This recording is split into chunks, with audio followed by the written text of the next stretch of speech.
Yorùbá pátápátá gbogbo ọmọ Yorùbá pátápátá lọ́rọ̀ ẹ̀ kàn torí wọ́n ní ikú tó ń pa ojúgbẹ̀ ni òwe ńlá ní pa fún ni. Mo ṣe fídíò kan láìpẹ́ yìí tí mo sọ̀rọ̀ nípa ìgbóònà ní Kwara State. Kò sí nǹkan méjì pé àwọn ìgbóònà tá ń pè ní ìgbóònà yìí ojúlówó ọmọ Yorùbá ọmọ Odùduwà ní gbogbo wọn o, bẹ̀tẹ̀ ọ̀pọ̀lọpọ̀ wọn sọ̀rọ̀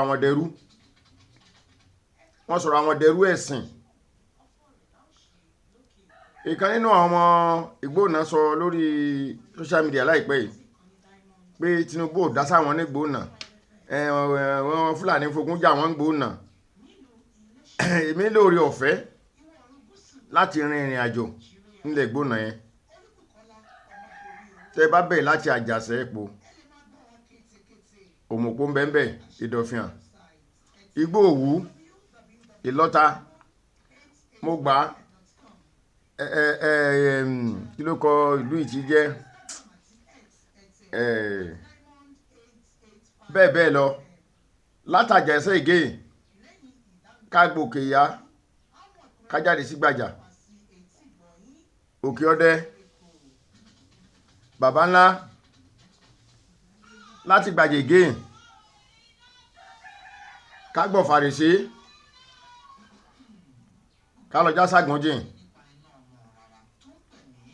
Ọ̀rá Àárọ̀ Ọ̀rin Ìjárá gbogbo Ìjárá mẹ́tẹ̀ẹ̀ta Òmùàrán Òkè Onígbín Ìsánlú Ìsìn Ìsánlú Mọ̀kútú bẹ́ẹ̀ mo lóore ọ̀fẹ́ àti ìrìn àjò yẹn. Mo wá ṣe àkíyèsí pé àwa tí a jẹ́ Yorùbá tá wà ní ìpínlẹ̀ Kwara ní ìgbóònà yẹn fúnra ara yín lè ń fogun jara yín nínú àìmọ̀ kan ẹ ti fogun jara yín. Ní nǹkan bí 1960 1970 sókè gbogbo òlú tá a dákọ̀ ẹ gbogbo ẹ ti tú o. Àwọn Fúlàní kàn débẹ̀ wọ́n kàn ń bá lé lófìfo náà kàn gbé abẹ̀ náà ń gbé bẹ̀ náà lọ kóra wọn wá.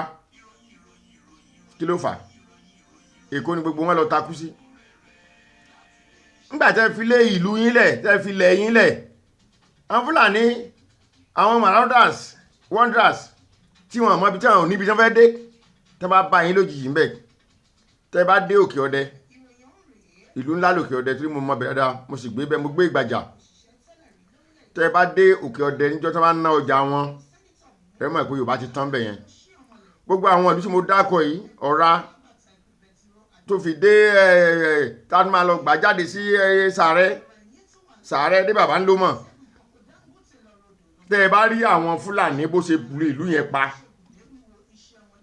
Àwọn Fúlàní náà ń dáko gbogbo kó bẹ̀ náà ń da tẹ́ bá dé bẹ̀jọ́ ọjà wọn. Ta ló wá jẹ̀bi? Ṣé Tinubu ló jẹ̀bi ni? Ṣé bẹ́yìn lẹ fìlú yín lẹ̀? Ẹ̀yin lẹ fìlú yín lẹ̀ náà. Àwọn tó kùn lé ń gbọ́n bá pa wọn tán wọ́n take over. That is the idea. Kò jù báyìí lọ. Idea ò jù báyìí tán fẹ́ lò fún yóò jù báyìí lọ. Ọwọ́ yín ló kù sí. Bóyá kẹ́ ẹ padà lọ sílé. Tinubu ò lè wá bá ń tún yín ṣe o. Gbogbo ilẹ̀ takúsèkó ẹ̀yin Kwara ẹ̀yin Ìgbóònà. Ẹ takúsèkó ẹ ti di ara ẹ̀ bàbá Èkó kalẹ̀ ìyá Èkó. Ọmọ síbínú ọmọ gbogbo yín Èkó lẹ́wà. Ìjọba Abádíà Ìgànmú Orílẹ̀ àwọn Ìgbóònà lónìí gbogbo bẹ̀yẹn. Tí Fúlàní bá wá gbógun tiẹ̀ tó bá kù lé tí wọ́n pa wọ́n tán sá wọn.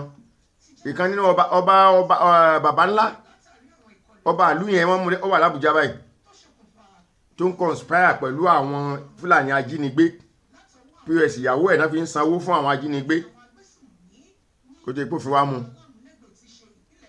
Ọba Òkè Ọdẹ tí wọ́n pa sọ yẹ kó rí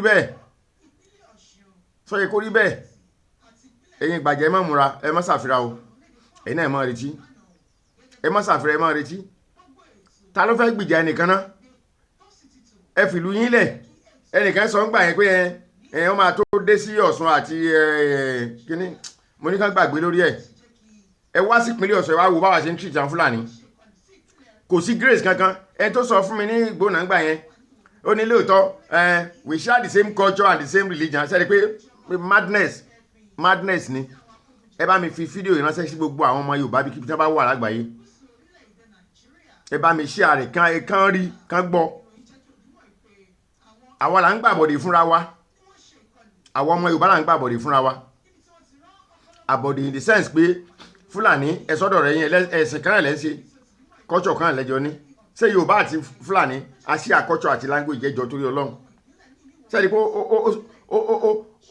kò jẹ́ kọ́pọ̀lọ́ àwọn èèyàn pé